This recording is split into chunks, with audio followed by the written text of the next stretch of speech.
Yo, rock peeps and peepettes, it is I, Heather's chubby hubby, come to you today looking for help and advice on this here piece of equipment. Yes, I am a mere humble succulent seeking advice and help. This is a gem maker by B&I Manufacturing Company of Burlington, Wisconsin. And I bought this at an auction. It was listed as a flat lap. Well, I'm going to show you some stuff in a minute that I think it's more than flat lap.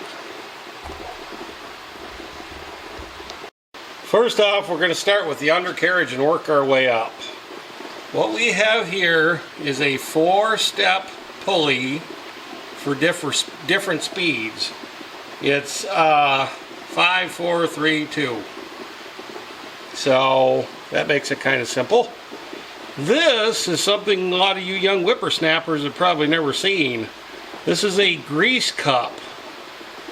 The nice thing about these is there's a lot of thread in there, and if you pack this cup full of grease, as you use it up, you just give it a couple of turns and that'll inject fresh grease in, so you don't have to get a grease gun out every time. They're very handy.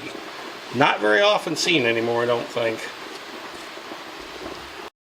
Now moving on to the power plant side, here we have a Westinghouse 1/4 horsepower, 1,725 RPM electric motor. I'm kind of rough guesstimating it as 70s vintage, maybe late 60s, I don't know. The pulley on the motor is 1.5 inches. And again, it's 1725 RPM, 1/4 horse, so. Alright, so like I was saying, I bought this advertised as a flat lap, and this is pretty much how it came home.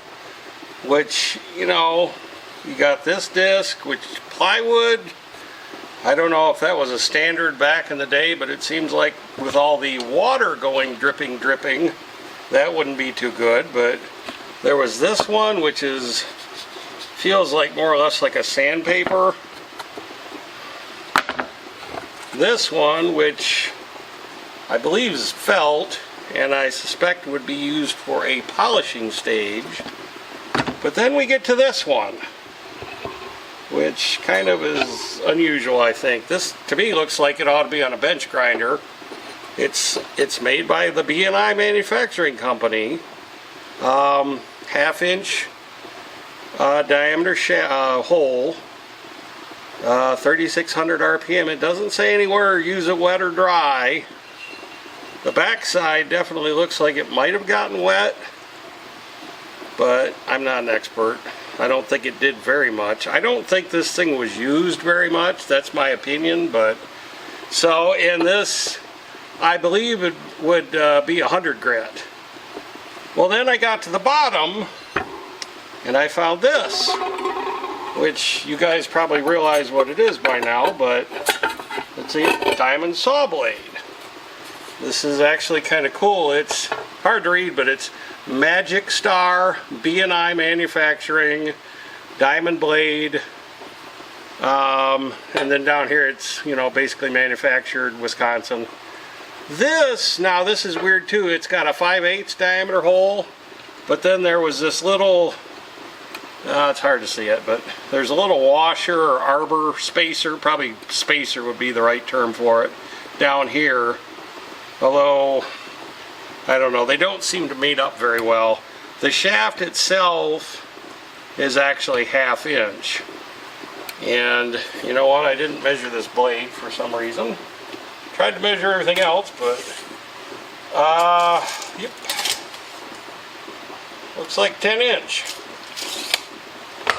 So my thought, well, and the other odd thing was this clamping fixture, which I kind of thought at first, well, maybe that was designed for, you know, to make it easier to polish off a you know, a piece of rock you've cut. But then it also looks very much like it would also act as a saw or a fixture to hold the darn thing while you're cutting it. That's what I'm trying to get out. The weight here is basically gravity's helping you along. So what I suspect with this is this was maybe a Swiss Army type of lapidary equipment where it did both flat lapping and sawing. But what I see, definitely this was set up for sawing.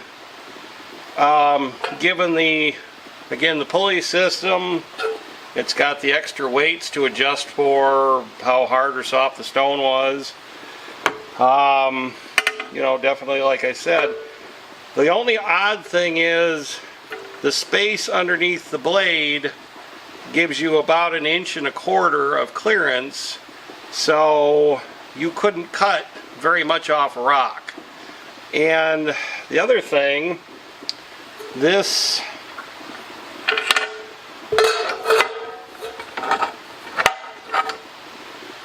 the clamp really doesn't have a whole lot more of adjustment. So yeah, a rock like this you could slice, slice, slice. I don't think there's a way you could put it in like this and like cut it in half. And again, you wouldn't even be able to cut it in half.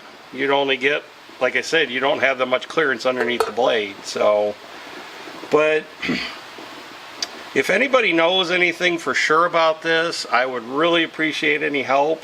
The absolute dream would be a photocopy of a manual for one of these, because I'd be in tool collector heaven at that point. But I've looked on eBay and I haven't found anything. Like I said, I've looked at Google, DuckDuckGo, really haven't come up with any information on this company at all.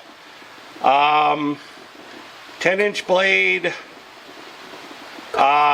This is a 1/2 inch shaft. Do they make a good quality 10-inch blade now with a 1/2 inch shaft, or am I going to have the arbor adapter? If you could let me know that too, I'd appreciate it. So yeah, I guess in conclusion, if anybody knows anything about this, or the company, or has had experience with something like this, have used one, are they worth anything, or is it more frustration than it's worth?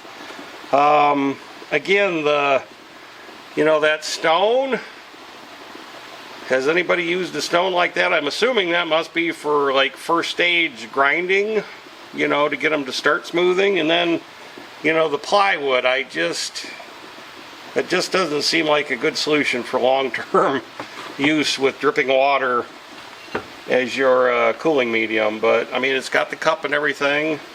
So yeah, don't mean to ramble on. I think I am a little bit, but if anybody knows anything, please let me know in the comments down below. Thank you very much for watching, folks.